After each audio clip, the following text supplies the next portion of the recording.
ആരാ വഹാബിയത്തിനെ പോറ്റിയത്? സാക്ഷാൽ Indian union മുസ്ലിം league. ഈ ഇന്ത്യൻ യൂണിയൻ മുസ്ലിം ലീഗ് എന്ന സാധനത്തിന്റെ ചെലവിലും ഒത്താശയിലും മാത്രമാണ് കേരളത്തിൽ വഹാബിസം പ്രചരിച്ചിട്ടുള്ളത്. ഇതൊക്കെ ആഴത്തിൽ പഠിച്ചാൽ നമുക്ക് കൃത്യമായി മനസ്സിലാക്കും. യാതൊരു സംശയവുമില്ല. ആർക്കും ഇതിലൊന്നും കൈ കഴുകാനും കഴിയില്ല.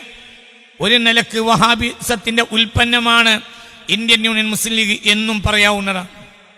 ഞാനതിന്റെ ചരിത്രം പഠിച്ചപ്പോൾ അതെനിക്ക് ബോധ്യപ്പെട്ടിട്ടുണ്ട്. ഞാൻ പിന്നീട് ഐഡിയോളജിക്കൽ വഹാബിസത്തിൽ ആ വിഷയം കൃത്യമായി കേരളീയ സമൂഹത്തിന്റെ മുന്നിൽ വരച്ചു കാട്ടും.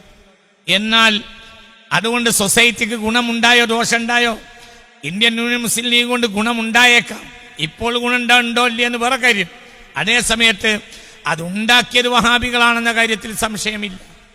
വിചാരിച്ചൊന്നുമല്ല കാര്യം. ചരിത്രം വളരെ ഡീപ്പാണ്.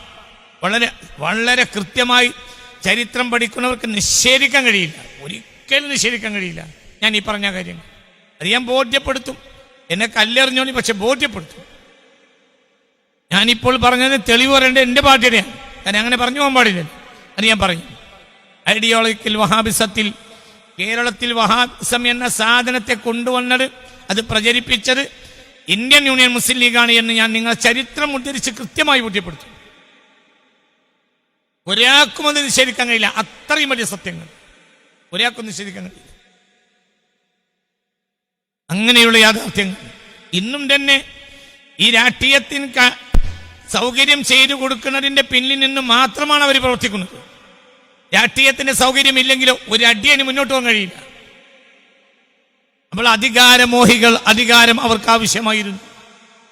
അതിനുവേണ്ടി മുസ്ലിം ഖിലാഫത്തിന്റെ നെഞ്ചിലേക്ക് വഹാബികളും മോഡേണിസ്റ്റുകളും കടാര കുത്തിയിറക്കി അതിനെ തകർത്തു.